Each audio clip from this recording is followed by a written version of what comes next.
that dollars will help us make it time before planes take off. I know when I'm trying to bring my 4-year-old and get him on a plane, as soon as the plane takes off, he does settle down, but in that time period in between, there can be a little bit of excitement, so less waiting time is wonderful news from my perspective, and I know that the Secretary may be facing similar challenges twice as big as mine, so for every new parent, a better experience.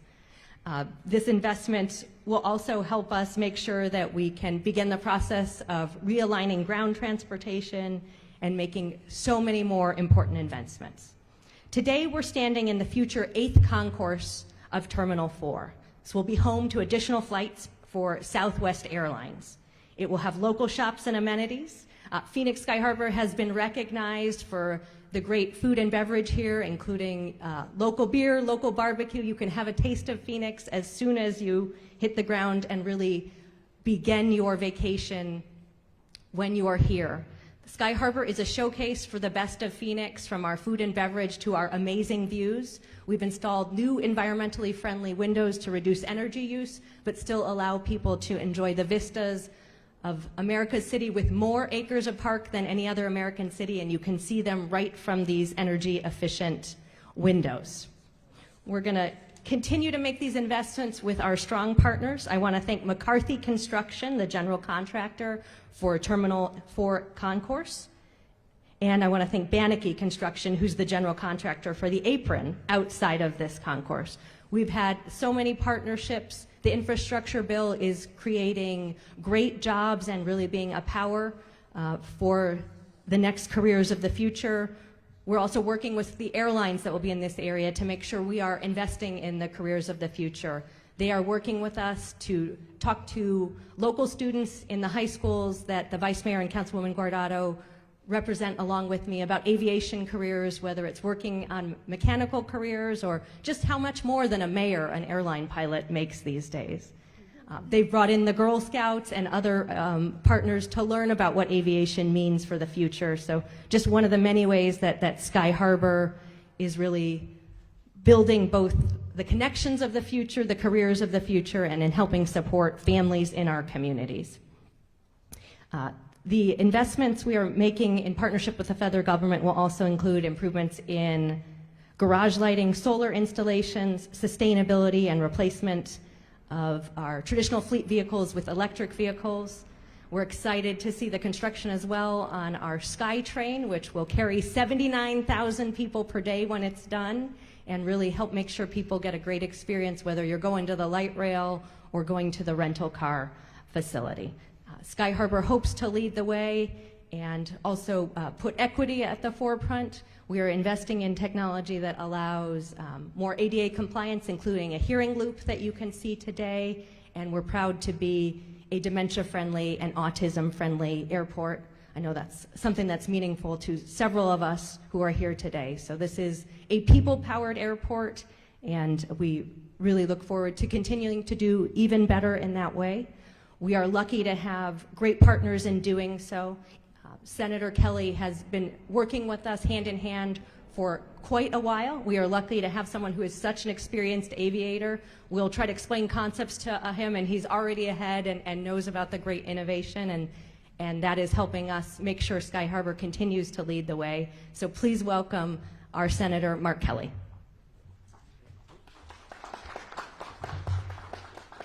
Thank you, Mayor Gallego, and thanks to all the Phoenix Sky Harbor aviation officials here today, and thanks for everybody coming out on this this great week where we can talk about really important infrastructure. I'm happy to be joined here by our senior senator, Senator Sinema, and by our Transportation Secretary, Pete Buttigieg.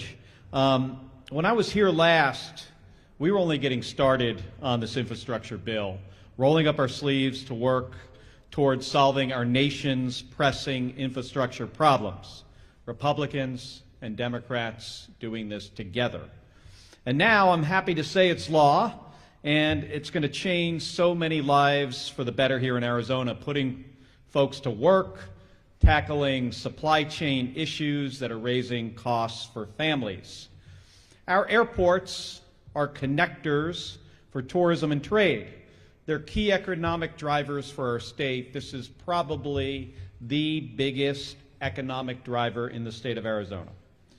And as Arizona's economy rebounds, these airports, this airport, Sky Harbor, will become even more important in our recovery and our growth. Our infrastructure bill provides $25 billion to modernize our airports. And having flown into, either as a pilot or a passenger, to so many of our airports, I got to say, this is one of the best in the country. It really is. Sky Harbor. It also has one of the coolest names, by the way. But at the same time, it needs maintenance. It needs upgrades, and these are critical upgrades for our state's future. And once complete, it's going to help us create more high-paying jobs in Arizona and welcome more visitors to our rapidly growing state. And this infrastructure bill is going to do even more. It will upgrade our roads and bridges and ports of entry. It'll improve our water infrastructure as we combat this 20-year drought. It'll expand high-speed internet access, and most importantly, it's going to put Arizonans back to work. And as we continue recovering from this pandemic and we face some rising costs, this will put money into the pockets of hard-working families, and that is one of my top priorities. So while we are all celebrating this infrastructure bill and all that it will do for Arizona today and in the future, I stand ready to keep working and continue to work across the aisle to get things done for Arizona, for Arizonans, and for the American people. So it's now my great pleasure to introduce our senior senator, who I have to say, I do not think this infrastructure bill would have come to fruition, would have been a reality if it wasn't for her hard work, her relentless hard work on this over months. So it's my great pleasure to introduce Senator Kyrsten Sinema. Thanks so much, Mark. It's wonderful to be here with all of you today. You know, I am so lucky to have a partner in the Senate who is so committed to working across the aisle to get things done. And Mark, I appreciate your work every day over these last months helping get this bipartisan infrastructure bill across the finish line. And Secretary, my friend, Pete Buttigieg, welcome to Arizona. It's wonderful to have you in the great state 48, which I think now you'll agree is definitely the best state in the country. But I want you to be careful because you may not want to leave. Yeah. But I'm happy to say that it is finally Infrastructure Week. And I'm so excited to be here with all of you today to celebrate this incredible news for Arizona. Our Bipartisan Infrastructure Investment and Jobs Act was signed into law on Monday of this week.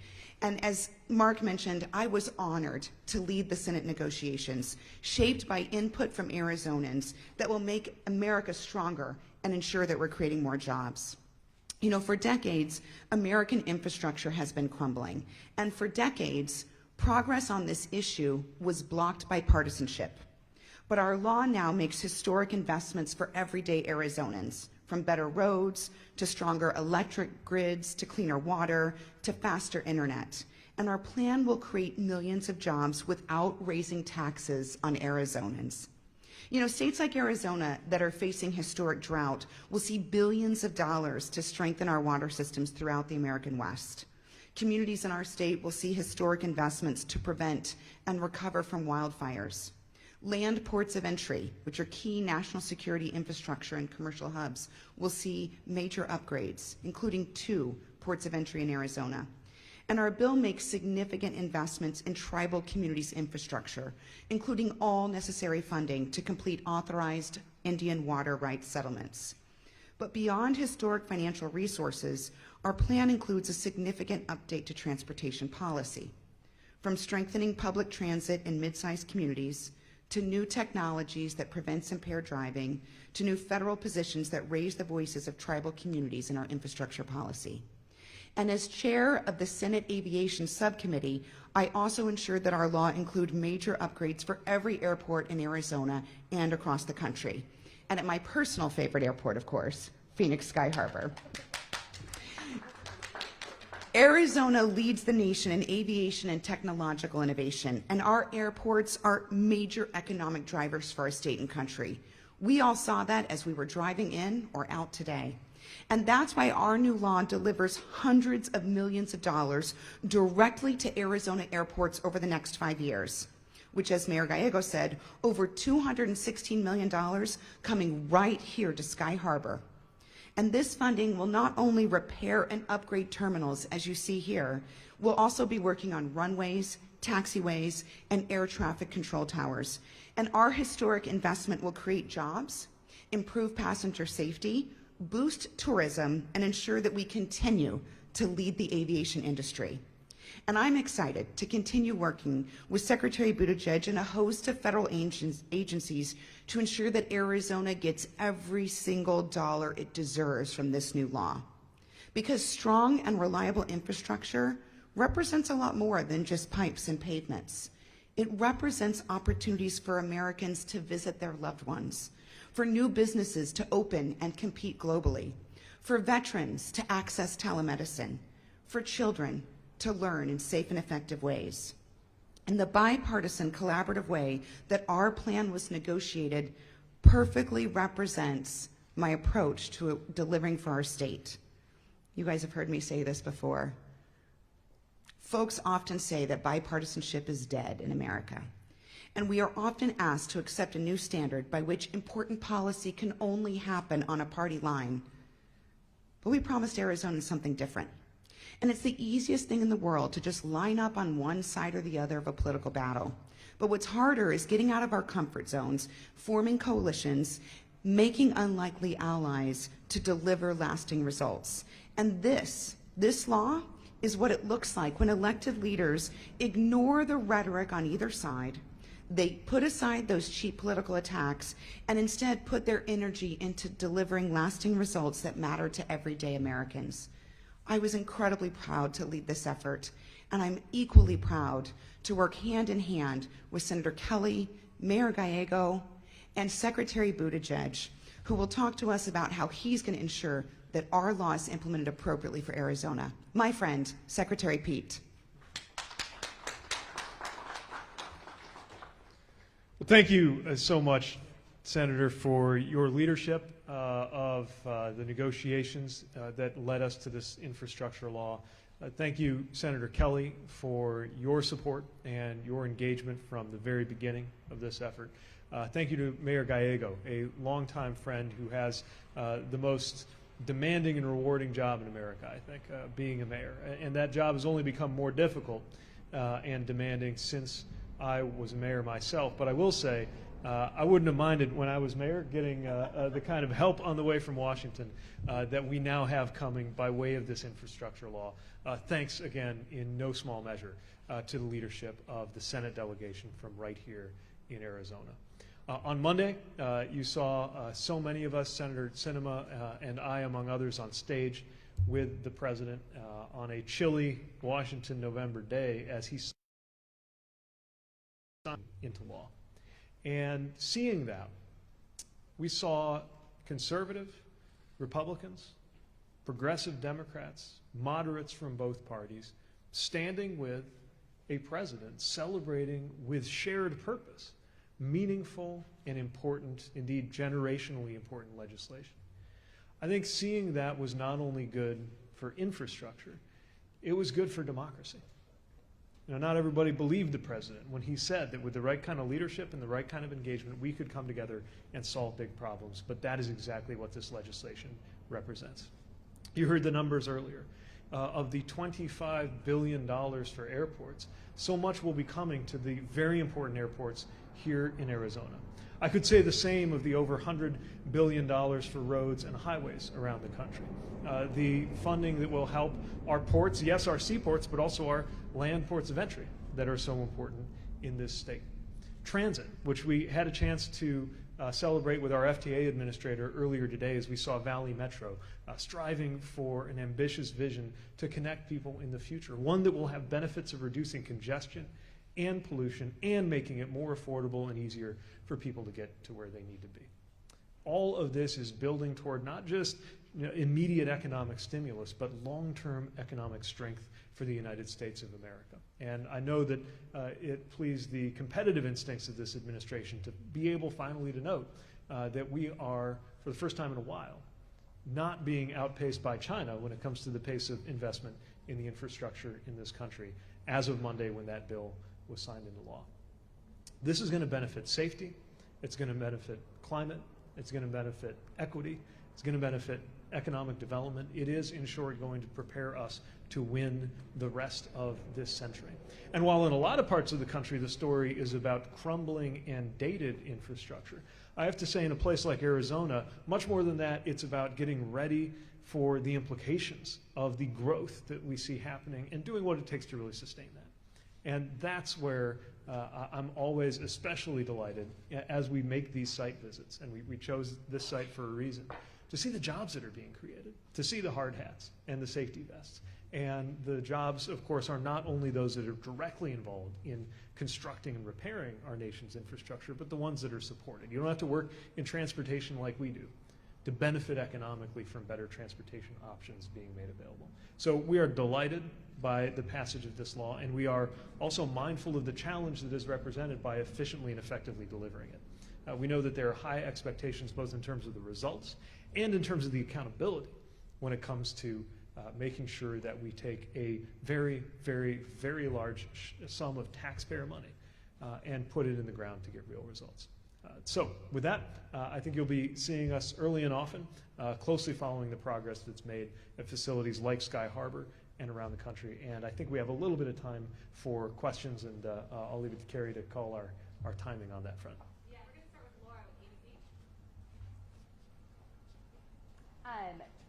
Secretary, talking about accountability, who is going to be held accountable here in Arizona to make sure that the funds are being spent for the right projects and not funding agencies or the people running it? Well, it is very important, of course, to have the right kind of transparency, the right kind of accountability. The majority of our dollars go out to state and local partners, and we depend on them to make good use of it.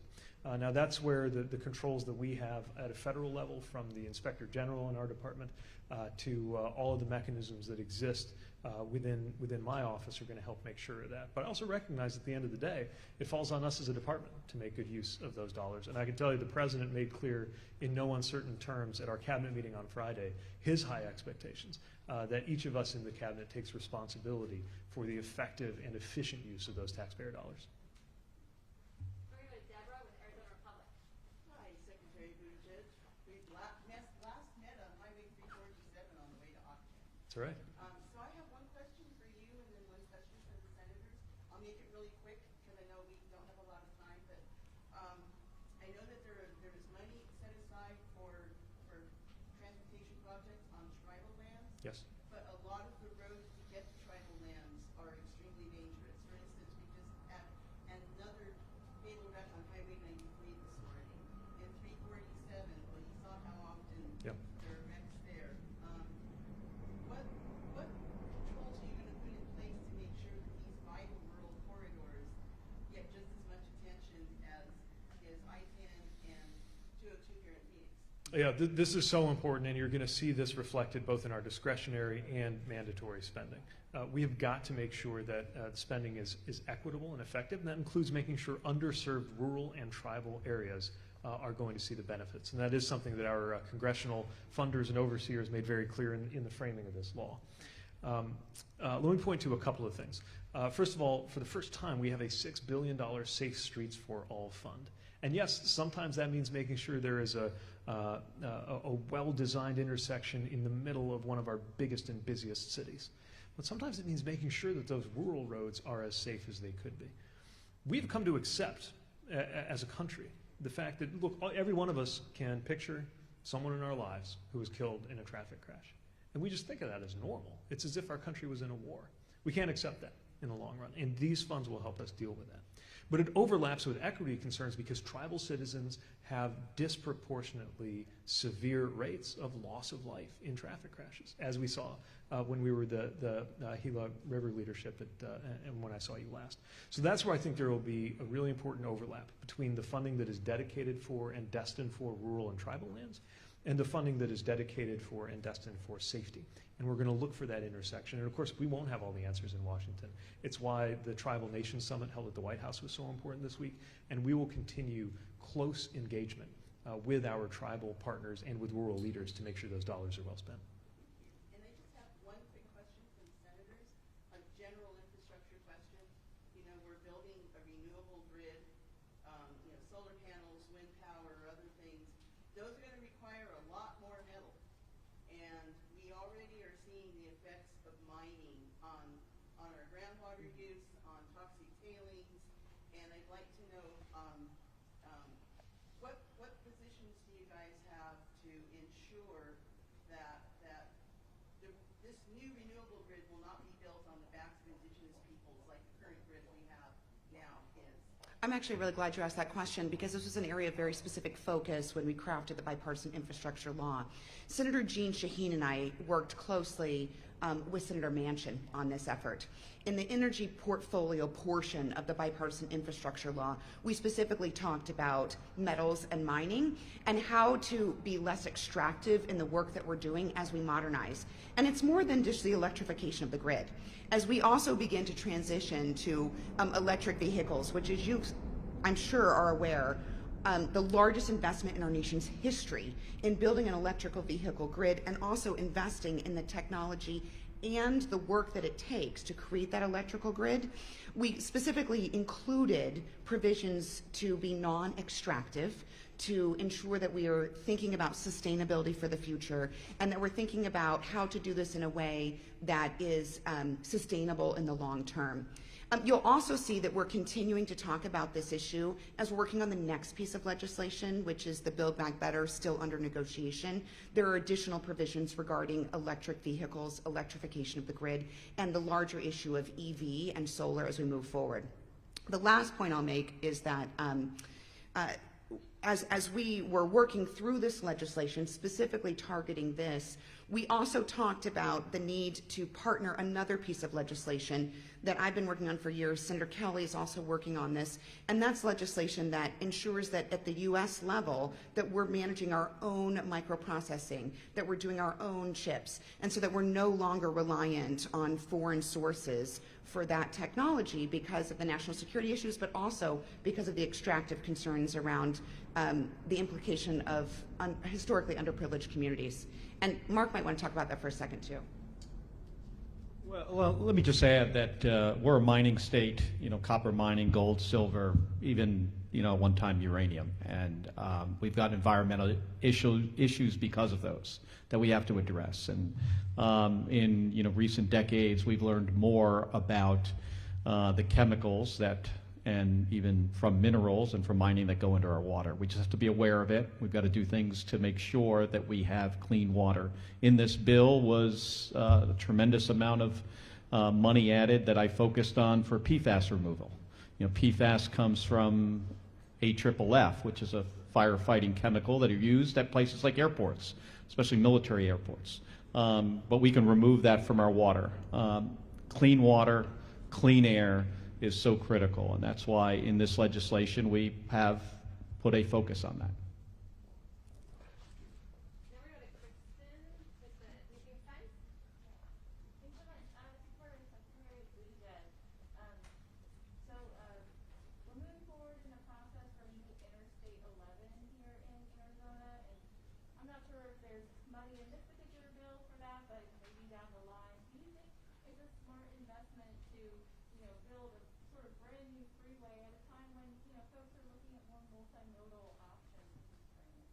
First of all, I've been hearing a lot about I-11 from your congressional delegation. They don't let they don't let a chance go by without reminding me of this work that's going on. And it is, if you just look at the proposed route, this is one of the most populous areas in America not already connected by interstate highway. We are very focused, of course, on alternatives to driving. That's why we're so excited to be at the transit opening this morning. We want to make sure this is a country where you don't have to bring 2 tons of metal with you everywhere you go. That's why we're so excited to see the work that's been done here, so that in 2 seats of riding, you can get from downtown to the airport. Having said that, it will always be important to be able to safely and efficiently move cars and trucks on roads in America. It's why we have an interstate system. It's why we're investing over $100 billion in the roads and highways for the future as part of this bill.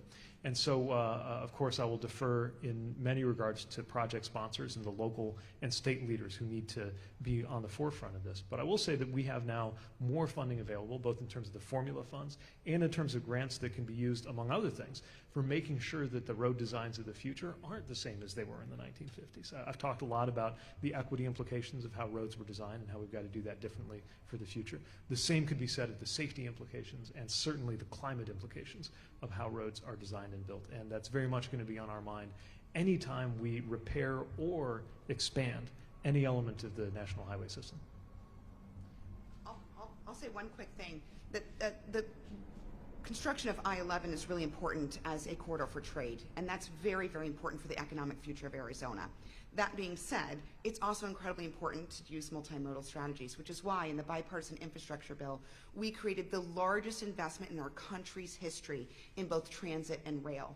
So this represents, at a factor of multitudes above what you've ever seen before, an investment in all forms of transportation so that we can not only help people get connected to their loved ones, but we can also ensure that we're supporting the economy of our country and cross-border trade with Mexico.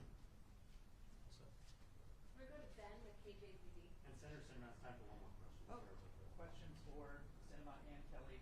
The Build Back Better plan was approved in the House very early this morning. Falls back in your court. I know you don't necessarily want to negotiate through the media or anything like that, but could you just give us a sense, each of you, how close that plan is to being something you would vote for in the Senate, or if you're ready to vote for it right now, for a chance? Well, I think right now would be bad since we're standing in a Phoenix airport. Totally not allowed under Senate rules.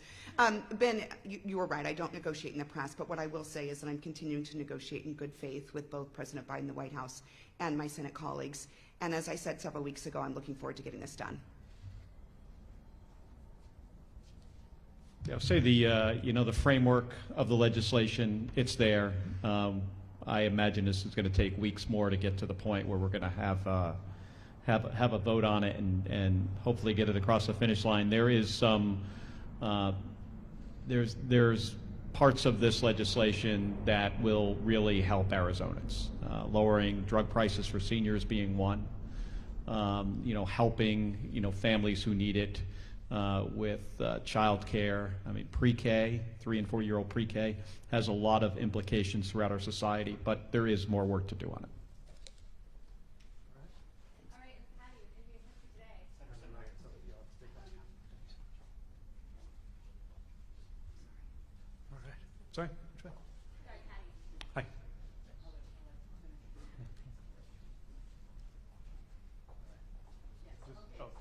Last question? Okay. Sorry. So you talked earlier about being equitable when it comes to spending in Indian country. Can you be more specific when it comes to small tribes and large tribes? And the Yeah. follow-up question is, how much time are you committed to spending in Indian country, whether it's the White Mountain Apache Reservation here in Arizona or the Oglala Sioux tribe in Dakota?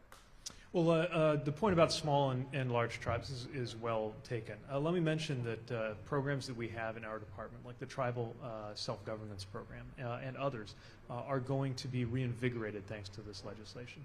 Some tribes have more resources than others. This is another theme that many tribal leaders raised at the Tribal Nations Summit earlier this week. And that means we need to make sure that our grants, our processes, our programs are user-friendly, and that we help build capacity in those tribes that are smaller. There are 574 enrolled tribes in the U.S. Not all of them have interstate presence. Not all of them have a staffed Washington office. Not all of them have gaming revenue. There are so many differences among those 574. And I can tell you this legislation also elevates to the level of assistant secretary, a position that is now already very important in our organization, which is our lead official for tribal affairs. And that will be somebody who will be dedicated full-time to making sure that we have the right kind of touch points so that our department is user-friendly for the largest and the smallest tribal partner, because ultimately it will fall to them to deliver in so many ways on the funding that we have here. Thanks again, everybody, for coming out.